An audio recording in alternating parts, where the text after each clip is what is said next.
guys, Jamie here from Airborne Solutions.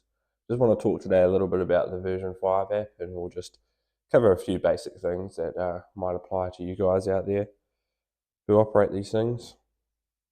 So the first things I would start with, in the device page on your drone, if you scroll across to the battery section here. So down the bottom here, we have the aging overload protection.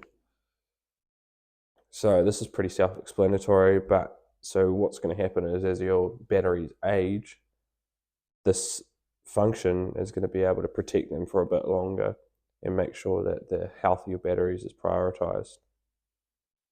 And then a cool one that we're going to use a lot definitely is this charge mode here. So the batteries take quite a while to charge from that last 10%, from that 90 to 100%. So what this is going to do in operation mode is going to allow us to charge the batteries to 90% quicker, and then they will turn off. So for our crop work and that, you only need about 90% because it returns to home with about 45, 50%. So it's going to charge quicker, and you're still going to get pretty much the same lifetime out of the batteries. And full charge mode is what it is at the moment, and we'd use that for more of your manual work sort of stuff. And then long-term storage, so if you're putting the batteries away for winter, they'll charge it to 60%, which is perfect for long-term storage.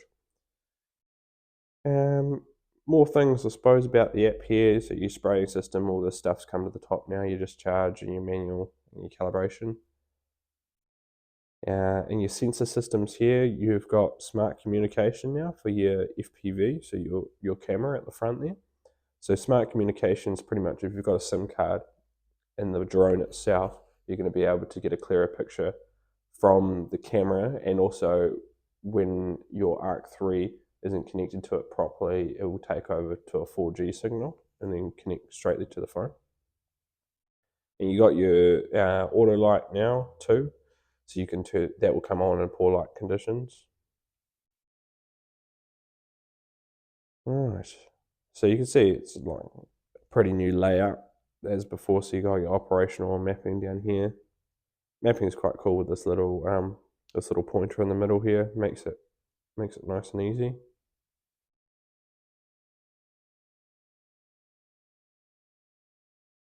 But what we're going to use in the operations here, which is quite cool, we'll go out of that. And so you've got your shortcuts down the bottom right here. This is going to be quite useful for us, especially because we like to prime the pumps with discharge remaining, and you have to go into the drone, into the spraying system, discharge remaining chemical, and hit start. So now you can just hit shortcuts, discharge remaining chemical, start. Pretty simple, pretty good. Right, we'll go into a field here, and we'll just show a couple more things here. So we'll just go over a bit of the approaching route stuff, which is quite new here. So when you load into a map for the first time, you'll always have this guide point here enabled. And so pretty much what that means is it's going to transit the field at the operational height. So this height here, that's operational route height. And then it will get to this point at the end of the field. Then it will climb to your approaching route height and then transit to the return to home. So this is good if you've got, say if I wanted to go around the shed this way every time, that could be quite good. But just one thing to note that, like we have a lot of rolling hill country in New Zealand, so you kind of want to send it up high for the majority of the route home. So what I would advise doing is enabling the safety zone, which then disables the guide point. And then you can see here it gives you this white area. So that white area, the drone could return to home. One thing I forgot to mention here is that you can actually add in obstacles to your map there that would be inside that white area, and the drone will avoid it in its transit from home to the field. But the thing about this is that as soon as it's finished its load, it's going to climb up to its approaching height and then transit home. So say you want to be spraying at like 4 meters high, So you'd set that in your operational route here, you go 4 meters high.